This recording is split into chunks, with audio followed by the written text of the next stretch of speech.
Building with Allan block. Getting started. Once your project has been properly planned out and the designs are complete, you're ready to get started. It's always good practice to make sure that the materials you use are correct.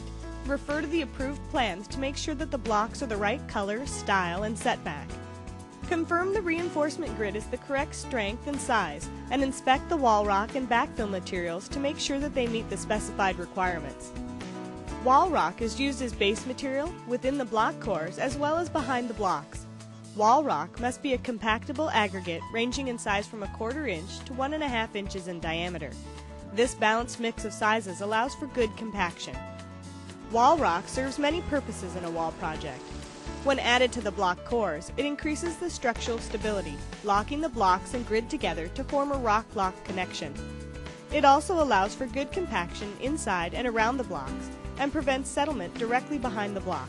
There are 3 basic types of soil that can be found on any site: sandy soils, clay soils, or organic soils. The simplest way to determine the type of soil you have is to pick it up and examine it. Sandy soils will not stick together. These soils allow for good drainage and are ideal for building walls.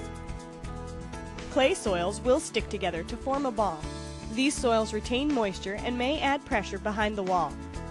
Organic soils will stick together but will not hold once the pressure is released. Never use organic soils when building walls.